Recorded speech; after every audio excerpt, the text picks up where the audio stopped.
That's not what it says. 5 simple words stopped a $500 million signature and turned a room full of experts into statues. William Harrington's pen hovered just above the final line of the contract. The ink had not yet touched the paper. The deal of the decade was seconds away from becoming official. Around him, floor-to-ceiling windows revealed the glittering skyline of Manhattan, thousands of lights stretching into the night like a sea of stars. The private penthouse conference room sat 80 stories above the city, wrapped in polished marble, dark walnut walls, and the quiet confidence that only immense wealth could buy. Attorneys from New York. Financial advisors from Chicago. Executives who flew first class across oceans without checking the price of a ticket. Every person at the table believed they were witnessing history. Every person except one little girl standing silently near the back wall. Emma Parker was 10 years old. Her faded blue dress looked painfully out of place among tailored suits worth more than her mother earned in months. Her blonde hair was tied back with a simple ribbon, and her small hands rested neatly in front of her. She had been told the same thing her entire life whenever her mother brought her to work. Be polite. Be quiet. Be invisible. Emma understood the rules. Her mother, Sarah Parker, worked as part of the housekeeping staff that maintained the penthouse. She polished tables that cost more than cars and cleaned windows that overlooked fortunes she could never imagine owning. Tonight was supposed to be no different. Sarah had been asked to stay late because of the meeting, and with school closed for a teacher training day, Emma had no place else to go. So she sat quietly in a corner, while billionaires discussed numbers with so many zeros they barely sounded real. No one noticed her. No one asked her name. No one cared that she was there. And Emma preferred it that way. Yet as the meeting continued, something began to bother her. The Japanese representatives sat confidently across from William Harrington. Their lead negotiator smiled often. The translators nodded. The lawyers appeared satisfied. The atmosphere felt settled, inevitable. The deal was done. Or at least that was what everyone believed. Emma's blue eyes drifted toward the documents displayed on a large screen. Lines of Japanese text appeared beside English translations. Most people in the room never looked twice at the original language. Why would they? They trusted the experts. They trusted the translators. They trusted the process. William Harrington leaned forward. "Let's finish this," he said calmly. Several executives smiled. Someone reached for a glass of sparkling water. Another adjusted his tie. The room relaxed. The outcome seemed certain. Then Emma felt a chill run through her stomach. A single sentence on the screen caught her attention. One phrase. One translation. One detail that felt completely wrong. Her heart began to pound. She looked again. Then a third time. The words remained unchanged. The translators kept talking. The lawyers kept nodding. William lowered his pen toward the signature line. And that was the exact moment Emma realized that if nobody spoke now, a $500 million mistake was about to become permanent. Emma had learned long ago that people often revealed who they were when they believed nobody important was watching. That was why she stayed quiet. That was why she listened. Her grandfather used to call it the power of being overlooked. Adults spent so much time impressing one another that they rarely paid attention to the child sitting in the corner. Tonight was no exception. The conference room seemed to glow beneath soft, golden lighting reflected across polished marble surfaces. Crystal glasses rested beside leather folders embossed with company logos. The air carried the scent of expensive coffee and cedarwood furniture. Everything about the room whispered success. Yet Emma felt strangely uncomfortable. The feeling had begun nearly an hour earlier when the Japanese delegation first arrived. Their leader, Kenji Takamura, was a respected executive whose company controlled several advanced technology patents. Business magazines described him as brilliant and disciplined. Investors trusted him. Markets reacted when he spoke. Beside him sat translators, attorneys, and advisors who appeared equally confident. Across the table, William Harrington represented the American side of the partnership. At 63 years old, William had spent 4 decades building one of the largest logistics companies in the country. He was respected for his instincts. Competitors often joked that William could spot a bad investment from a mile away. Yet even the sharpest instincts sometimes depended on the information placed in front of them. Emma knew very little about billion-dollar mergers. She knew nothing about stock structures or corporate acquisitions. But she did know Japanese. Years earlier, her late grandfather had taught languages at a university before retiring.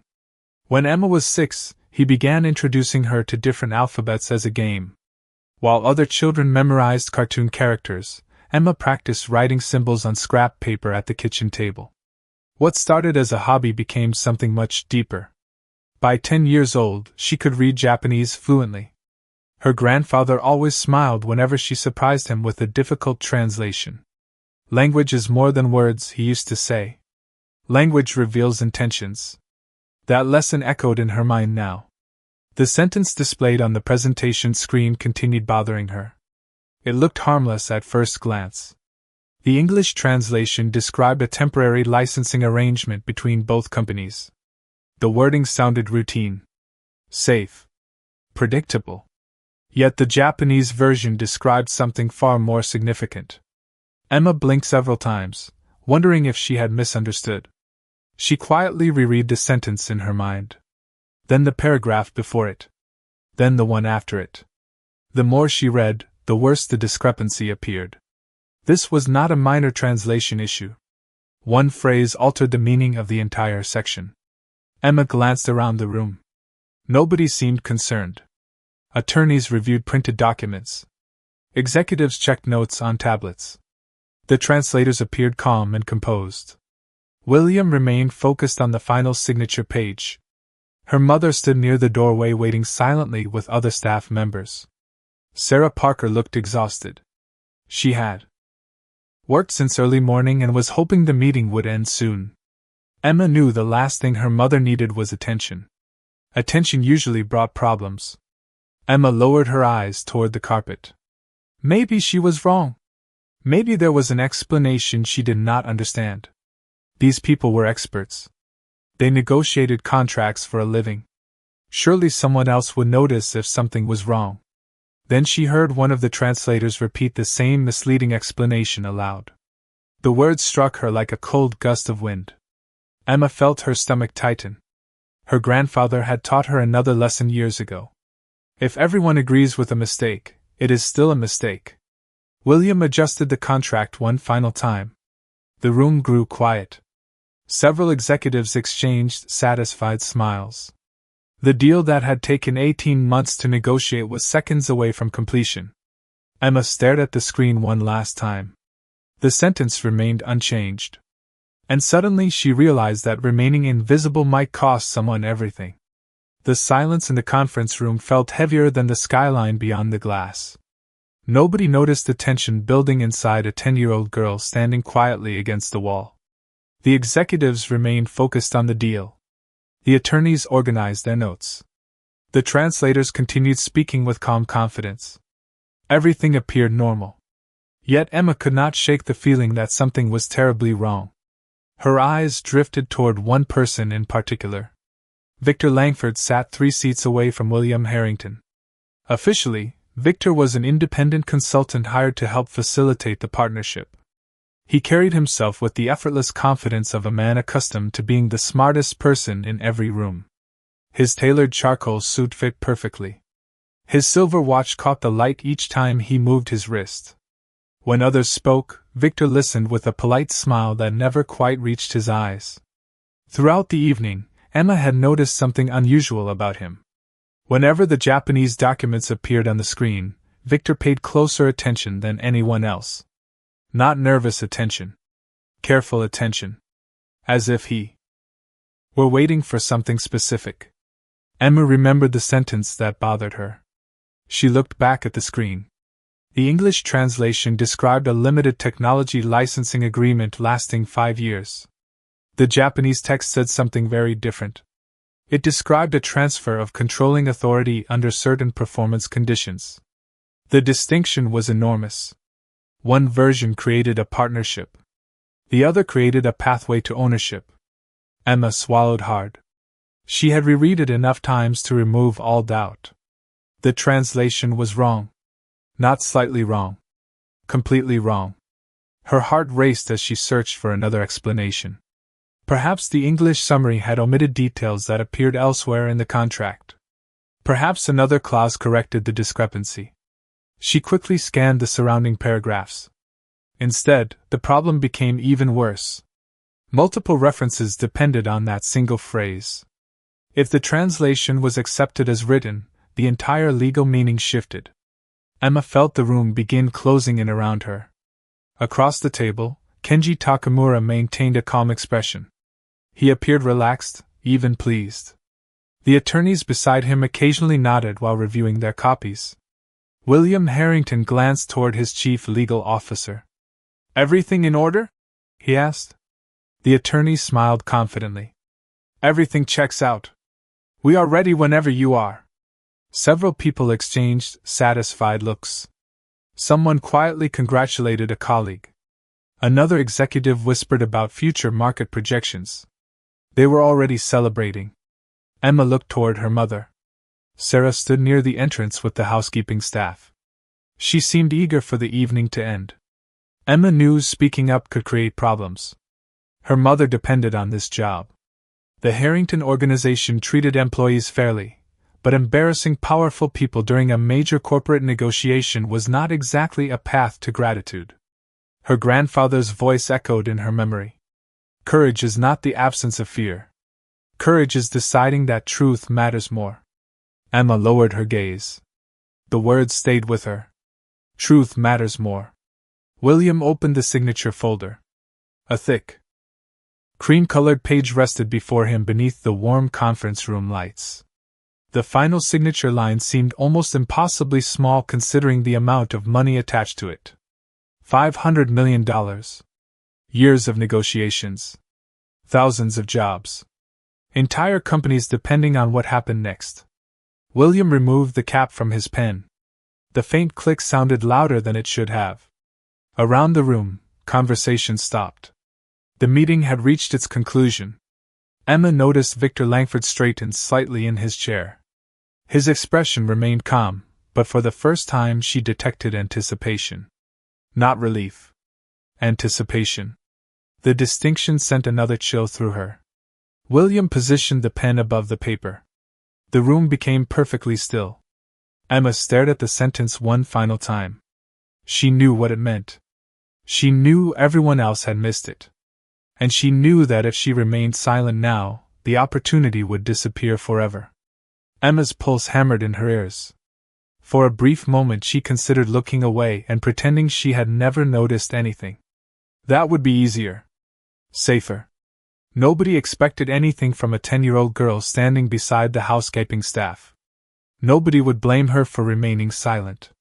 Yet the more she stared at the screen, the more impossible silence became. The sentence was still there. The meaning was still wrong. And William Harrington was seconds away from committing to terms he clearly did not understand. Across the table, Victor Langford appeared perfectly relaxed. He folded his hands neatly and watched the proceedings with the calm satisfaction of a man observing events unfold exactly as planned. The sight unsettled Emma. Throughout the evening she had noticed small things. Tiny details that seemed meaningless on their own. Victor had corrected translators before they finished speaking. He had anticipated references buried deep inside the documents. At one point he had even known which page an attorney was about to mention before the attorney turned to it. Those observations had lingered in the back of Emma's mind. Now they returned with new significance. Victor knew these contracts unusually well. Better than seemed normal for an outside consultant. William lowered the pen slightly closer to the paper. The room remained silent except for the distant hum of Manhattan traffic 80 floors below. Outside the windows, headlights streamed through the darkness like rivers of white and red light. Inside, fortunes rested on a few inches of ink. Emma looked at the screen again. Then something else caught her attention. A second phrase farther down the page. She quickly read it. Her stomach tightened. The first discrepancy had not been isolated. Another clause contained wording that appeared harmless in English but far more aggressive in Japanese. Together, the clauses created a pattern. Emma felt cold. This was not a translation shortcut. This was not an accidental omission. The language consistently favored one side of the agreement. Her grandfather had once taught her how language could shape outcomes. The most dangerous lies are often hidden inside technical truths, he used to say. They survive because people stop asking questions. Emma suddenly understood exactly what he meant. The attorneys trusted the translators. The executives trusted the attorneys. The investors trusted the executives. Everyone trusted someone else. As a result, nobody was truly examining the original words. Nobody except her. One of William's advisors leaned forward. "Congratulations, everyone," he said with a smile. "This partnership is going to redefine the market."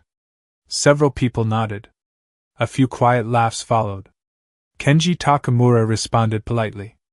"We look forward to a prosperous future together."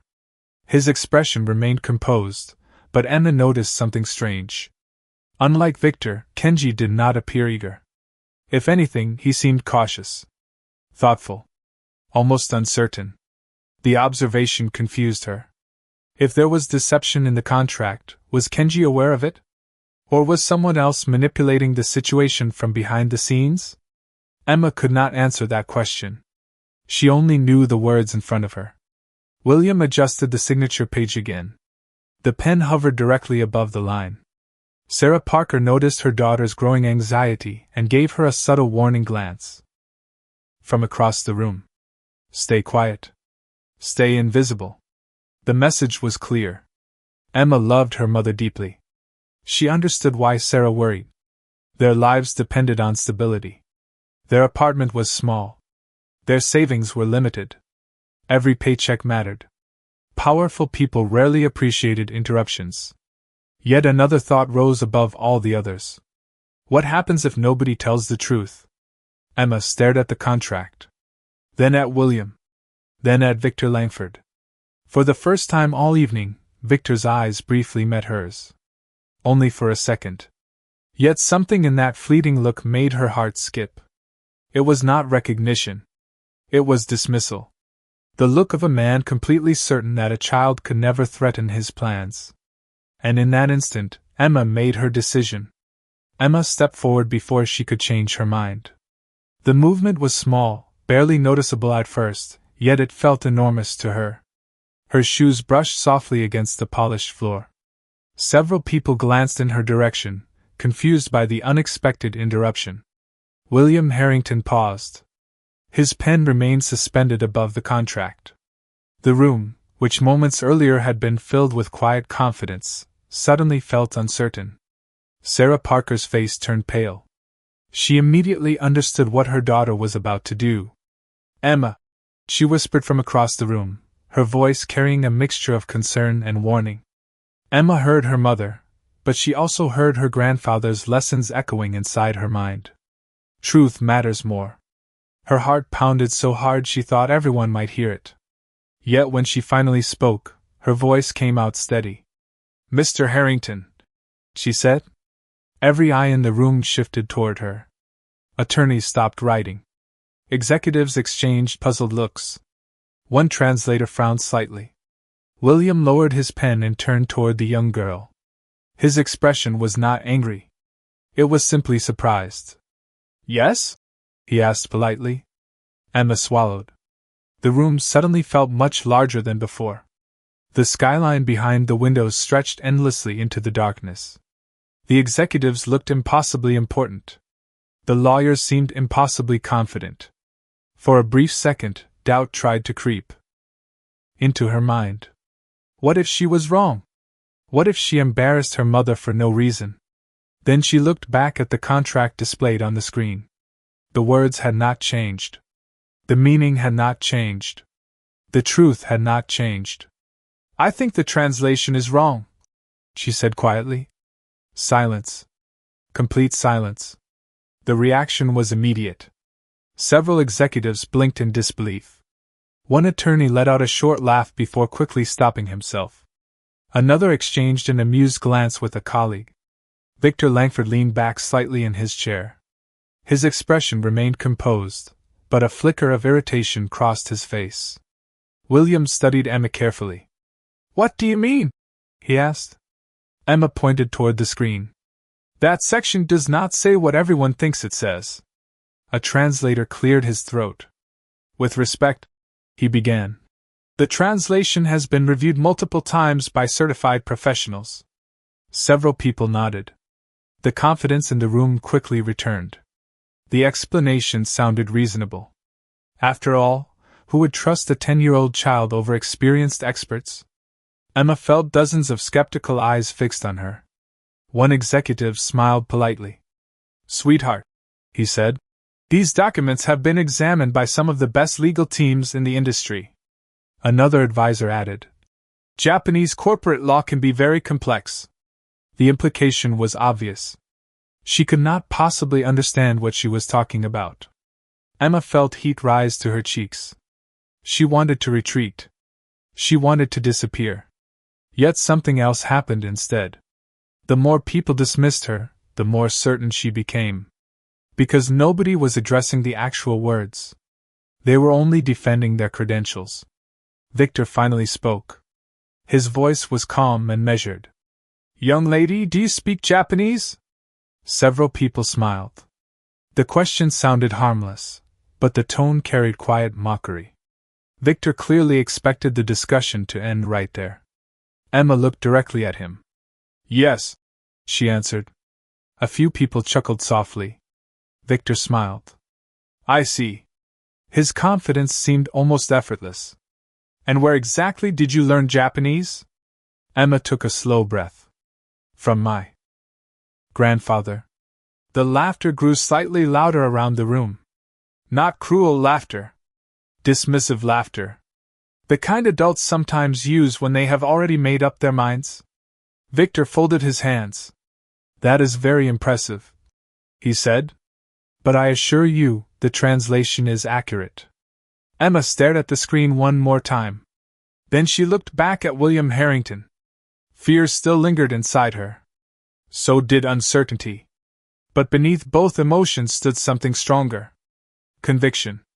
She pointed directly at the disputed clause. "Then read line 14 exactly as it appears in Japanese," she said. And for the first time all evening, Victor Langford stopped smiling. The room seemed to forget how to breathe. Victor Langford's smile faded so subtly that most people would have missed it, but Emma saw it immediately. For the first time all evening, he looked uncomfortable.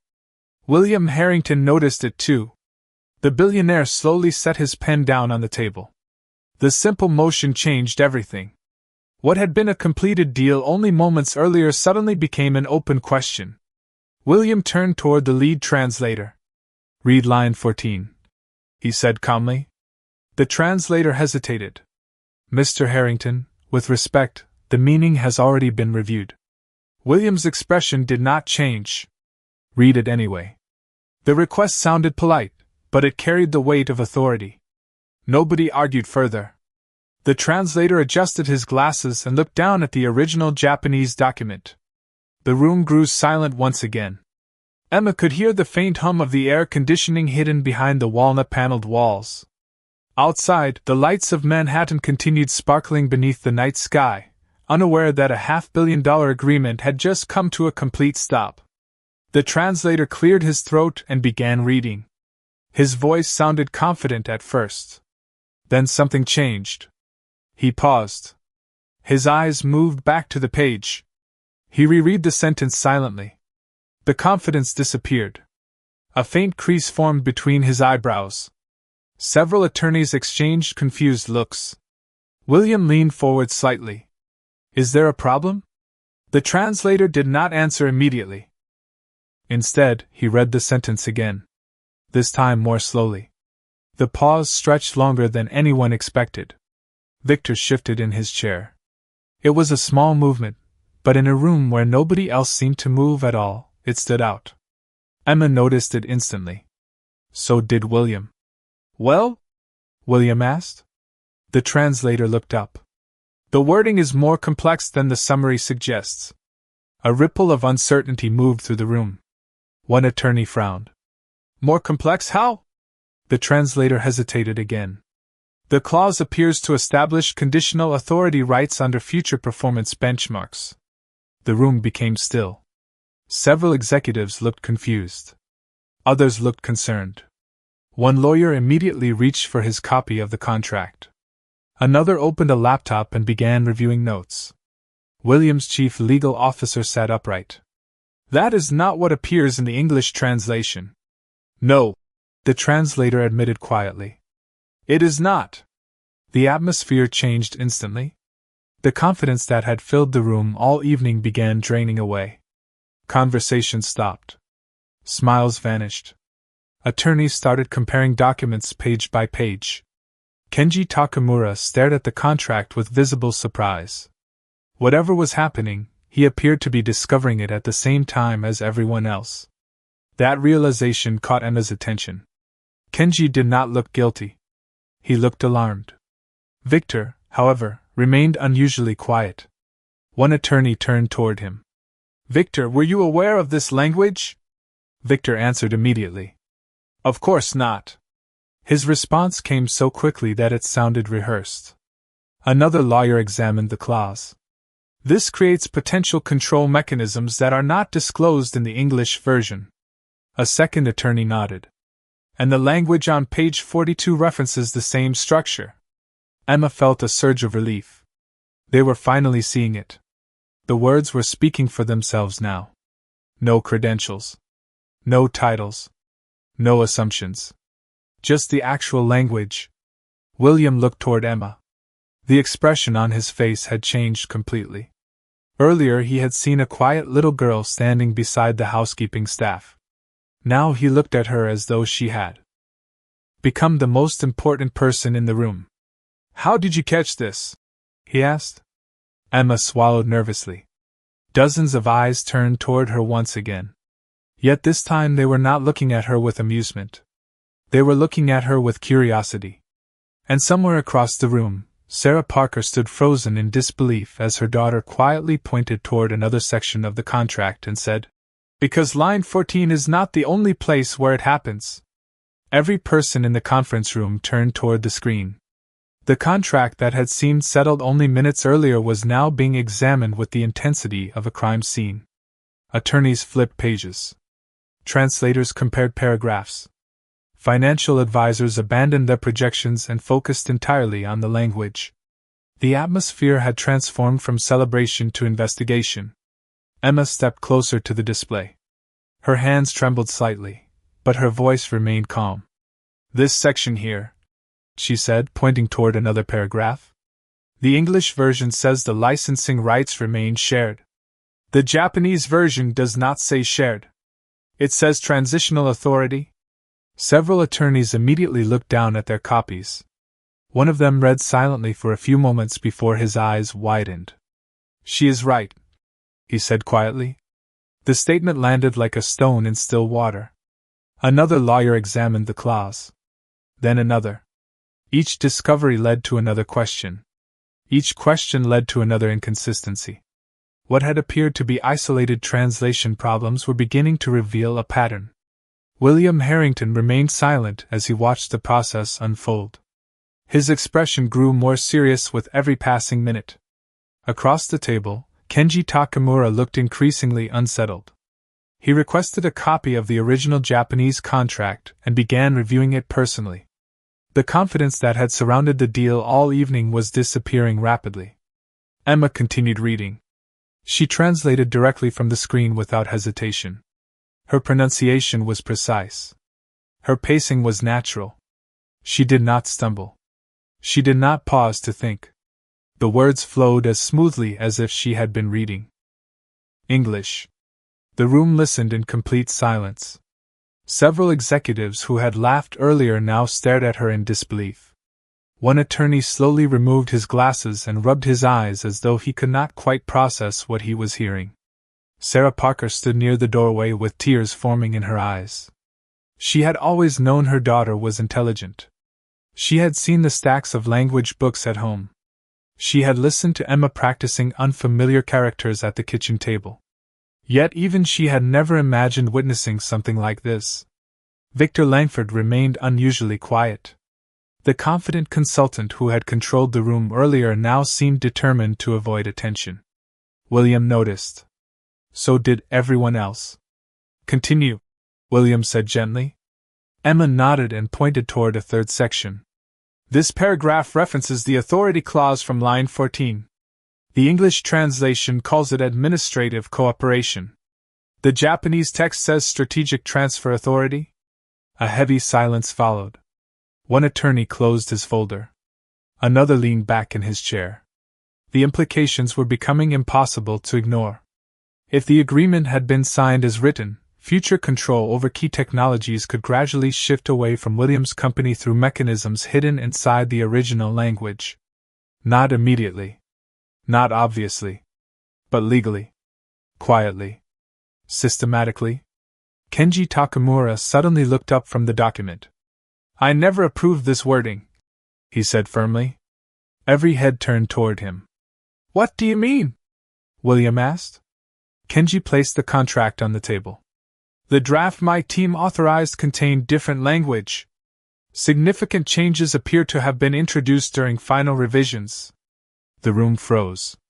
Several attorneys immediately began checking version histories and document records. Victor finally spoke. There must be some misunderstanding. Yet his voice lacked its earlier confidence. William's gaze settled on him. Calm. Unblinking. Patient. The kind of look that demanded answers without raising its volume. Meanwhile, Emma pointed to one final clause near the end of the agreement. This sentence connects all the others, she said. Without it, the changes would not matter. With it, everything changes. The lead attorney read the passage.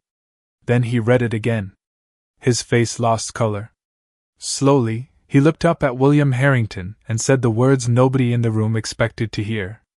If she had not spoken tonight, your company could have surrendered effective control of assets worth more than $500 million. The conference room fell into a silence so complete that even the distant sounds of the city seemed to disappear. No one spoke. No one moved. The weight of the attorney's words settled over the room like a storm cloud. $500 million. Years of work. Entire divisions of William Harrington's company. All of it had nearly been placed at risk because of language that almost nobody had bothered to question. William slowly leaned back in his chair and folded his hands. He was a man known for making decisions under pressure, but even he needed a moment to process what had just happened. His eyes moved from the contract to Emma, then from Emma to Victor Langford. The contrast was impossible to ignore. One was a 10-year-old girl standing beside the housekeeping staff. The other was a respected consultant trusted by some of the most powerful executives in the country. Yet only one of them had told the truth. I want every revision record, William said calmly. His chief legal officer nodded immediately. Several attorneys began making calls and opening secured document archives.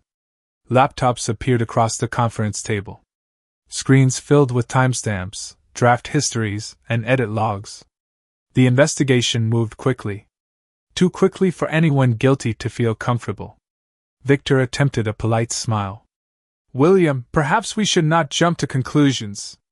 William did not even look at him. Then the records will clear everything up. The response was simple. Final. Victor's expression tightened. Across the table, Kenji Takamura continued reviewing the files provided by his own legal team. Within minutes, discrepancies began appearing. The original drafts exchanged between both companies did not contain the language Emma had identified. Those clauses appeared only in later revisions. More troubling still, the edits had been introduced through channels connected to Victor's consulting office. The room grew colder with every discovery. One attorney stared at his screen in disbelief. These changes were inserted after the final review process. Another lawyer nodded. And they were not disclosed to either executive team. William's gaze finally settled on Victor. The billionaire did not raise his voice. He did not need to. Would you like to explain that? Victor opened his mouth but hesitated. For the first time all evening, he appeared completely unprepared.